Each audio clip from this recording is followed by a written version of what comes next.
All right, well, I'm not going to beat around the bush here. I'd like to welcome to the stage Academy Award-winning actor and star of Interstellar,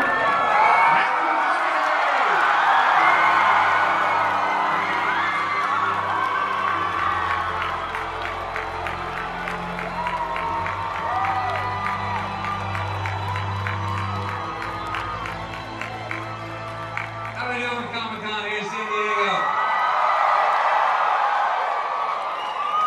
How far back do we go? Is anybody back in the shadows back there?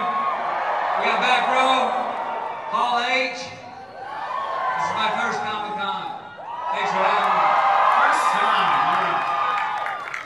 I heard y'all were loud though. Well, they said y'all were crazy. One time for this film. Can we hear you all H, Comic-Con? One time.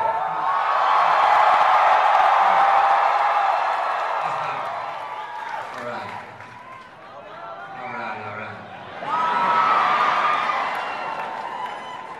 Well, you can have a seat, you can say it. All right, first time at the con. Tell us about your favorite part of this film. I'm gonna stand back up there. Feels a little weird, right? I got, how did I become a part of this? I got a call from my agent, I believe, and said, you know, Christopher Nolan's got a new film coming out. He'd like to meet you. And I'm working in New Orleans. I fly to California. I don't know what it's about. I go meet Christopher at his house for about 3 hours. He doesn't say one word about any new film or me being in a role in it. It was just he and I talking. So I remember leaving there going, what the hell was that about? I'm not sure. Anyway, evidently, he liked meeting me, and I enjoyed meeting him. And a week later, the script came out, which I read. I read it. I liked it quite a lot, and I was in. We've had a hell of a year. It's been a busy year for you. The character you played in this movie is a little different from the characters you played in some of the other recent movies and TV shows. Tell us about this character. Play Cooper. Cooper is a pilot. He's an engineer. He's also a widowed father of 2 children. And he's living in a world at a time, which you'll see when you see the film, where civilization is basically just sustaining, meaning it's about growing food, having clean water, that's it, just maintain. We don't need any explorers, we don't need any astronauts, we don't need any new bright ideas. Something happens where the dream of being a pilot again, that dream knocks on his door again, and he gets an opportunity to go out and lead one of the greatest missions, the greatest mission mankind's ever taken. But that comes with the consequences. He's got to leave a family. He's got to leave 2 kids. And that's as much as I'll tell you now, but that's part of what my man Cooper's got to go through, the decision he has to make right there. What was it like working with Christopher Nolan for the first time? Christopher is, he's always out for original. Now you're aware of his films, so you know what I'm talking about. Everything that he wants to do has to be original. I mean, it doesn't matter if it's a great idea that inspired him from a classic Stanley Kubrick film. He may appreciate that, but he will not repeat that. He wants an original take on everything. He also works by his instincts completely. When you're on set, he's already conceived this world that he wants to put on screen, and he's completely working by his instincts. We move fast. I was very surprised. This felt like an independent film making it. 2, 3 takes max, we move on. Most films this size, sometimes there can be 20, 30, 40 takes, not with Chris. I also believe that it's true to say he's a man whose reach constantly exceeds his grasp. And with this film, I think that's true, and you'll see, I know it's true, because it's by far the most ambitious film that Mr. Nolan's ever directed. When you see it, you'll see why. Well, I'm sure people want to know, what else can you tell us about the film? One more. What else can I tell you? I can tell you a lot, but I'm not going to. Okay, good night. Just kidding. No, I can tell you a lot, but I'm not going to. I kind of want to, but I was thinking about it. I mean, no, but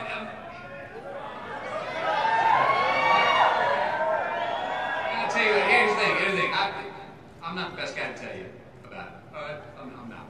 Anyway, let me introduce someone who it's his first time at Comic-Con, who may have a take on it. Man who's never been here before, but he's here tonight to tell you that, answer that question. Will everybody get up off of your feet and introduce Christopher Nolan?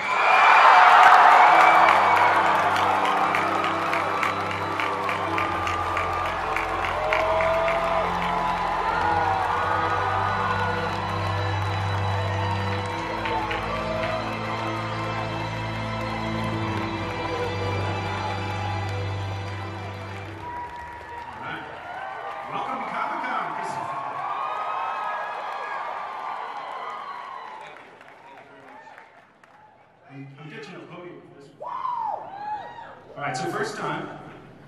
There are obviously many films that you could have come out for in the past. A lot of film people here are crazy about. What is it like being known for the first time? Well, I've heard a lot about this really being the place where people are the most passionate about movies and popular culture in general. So I thought, I'd better come and see what the fuss was all about. And judging by the crowd here, I'm not disappointed and extremely honoured to be here. It never really worked out for us to come in the past because of when we were releasing the films, and on this film we felt we had the chance, and we thought it'd be fun, I think, to come down and see what all the fuss is about. This is really an incredible event. There's nothing like it anywhere in the world. Thank you for having us.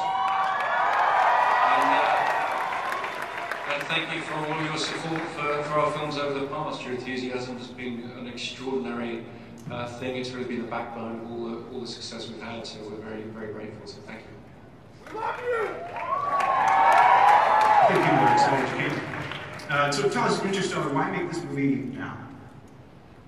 Well, I've always been a huge fan of science fiction. I've grown up really being amazed by the science fiction of the past. Obviously, Star Wars, 2001. You know, these are things that made an incredible impression on me. But more than that, I grew up in a time where to be an astronaut was the highest ambition of any child. Really. We all just assumed that if we could really get somewhere, we would become astronauts and so forth. And the idea that we would keep exploring space, we would keep pushing further and further out to the galaxy, seemed inevitable. And I felt that had fallen off greatly over the last couple of decades. That is to say, there's been a period of incredible technological change. It's been technology very much related to what's in your pocket, what's in your living room. And I really like the idea, and I hope it's true, that we're on the cusp of a brand new era of exploration where we're looking outwards and we're traveling outwards more. And I got very, very excited about the idea of taking my brother Jonah's script that has these incredible characters, Cooper played by Matthew, and his family, follow them on this extraordinary journey. Because I think to me, growing up when I did, the idea of a journey that would take you not just into the solar system, not just through this galaxy, but into a whole other galaxy. That's as big a journey as you can imagine trying to tell. Well, speaking of telling that journey on film as a filmmaker, you've always gone for practical sets, gone away from CGI. But when you're trying to depict a story in outer space, it's not so easy. So what can you tell us about the filmmaking techniques you use to render that? Well, we've done a lot of things in terms of trying to create the reality of what this kind of space mission would be. A lot of innovative techniques, a lot of combinations of different techniques. And I'm not going to tell you what they are because I want you to come see the film and be messed up. I mean, truthfully, really the driving force for me was trying to give as much reality for the actors as possible. And so the way in which we put our spaceship interiors together, we really wanted to have real views outside the windows for Matthew and Anne and the rest of the cast to be able to really try and experience what it's like to be involved in that kind of journey. And I think also for the crew, for Voight and I, DP and everybody else involved, to be in those spaces really feeling some sense of what it might be like to go and do these things was extremely important to the feel of the film. And I'm very much hoping that the experience that we're putting together for the audience is going to take the audience on that ride, because I think for me, primarily, really the thrill of trying to make a large-scale science fiction film about journeying through the stars has to be about the experience of the audience. It has to be about taking you guys with us, and that's what we're aiming to do. Does your decision to film in IMAX play into that, making it outside, so bigger fun? Very much. It being such a high-resolution format, just being the biggest possible way to see a film and immerse the audience in it. That format, which we used on a couple of movies, it felt really the perfect way to try and paint this on a very large canvas, because we're trying to show the biggest possible images, the biggest possible imaginable phenomena that exist in the universe. To try and do that, you need the biggest canvas possible, and that's what the IMAX film format is. Tell us, just to wrap up, what does Interstellar mean to you? I think these people here will tell me what it means to me when they see it, because I think no film is finished until it goes to its audience and is discussed and dissected and what have you by its audience. That really was the last stage of me trying to figure out what it is that we've been on about. But certainly what I think we've already learned in the journey of making the film so far is that it's really about human beings. It's about what it is to be human and what our place is in the universe. And what we've found, which other filmmakers have found before us, is almost the further that you travel out into the universe, the more you realize it's all about here and who we are as human beings. Well, I'm being told that we're very short on time and that we don't have time for Q&As, but let's say this. If you guys promise to make a couple of them very quick for Christopher and Matthew, can we do that? Yes? All right, quick. Let's do it. I saw someone with a Teenage Mutant Ninja Turtle hat run to the mic. Or to the bathroom, perhaps? All right, who's first? Go ahead. Hello. I wanted to ask what the scientific research was like for this film. Well, we're very fortunate that we have Kip Thorne, who's the executive producer of the film, who is an expert on all of these things. Particularly, he's done a lot of writing about the possibility of wormholes as they would appear in space-time and so forth. So, for me, in working on the script, it was a lot of very intense conversations with somebody who's a lot smarter and better informed than I am, that would eventually make my head hurt a bit. But I had the advantage of being able to say to Kip, well, I don't want to understand this stuff too much because I have to be able to explain it to the audience. But he's a very generous collaborator, somebody who's really spent an incredible amount of time thinking about these concepts. I can see Kip Thorne's books on Amazon skyrocketing right now. One more question. Mr. which Teenage Mutant Ninja Turtle hat is that? Yeah, I was just wondering what other science fiction movies you drew inspiration from for this one.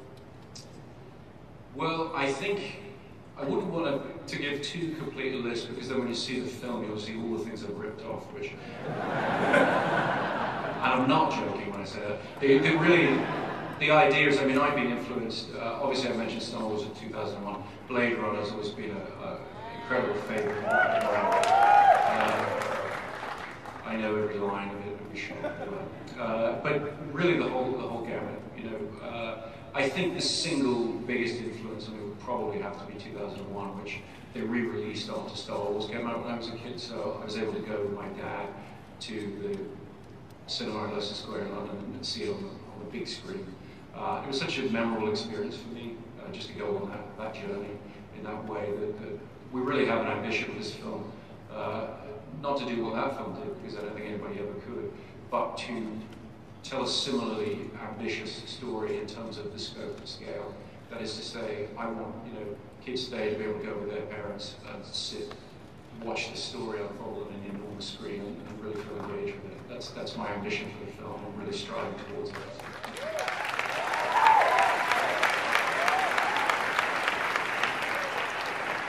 Last question. Go ahead, sir.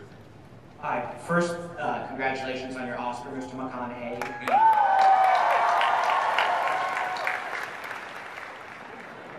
And my question is for Mr. Nolan.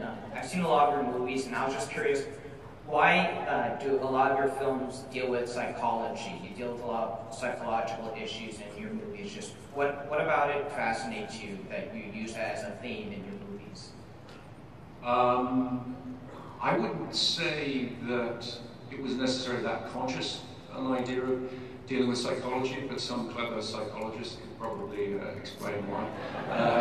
The truth is, I'm just interested in people, and I'm very interested in the idea of subjectivity versus objectivity. I'm very interested in the idea that we're each imprisoned in our own subjective view of the world around us. We believe that there's an objective reality, but we're all trapped really within our own perceptions of the universe. And I think that's always an interesting thing to try and explore in any film, and make questions of point of view and so forth. I think that naturally leads towards mental process, I suppose.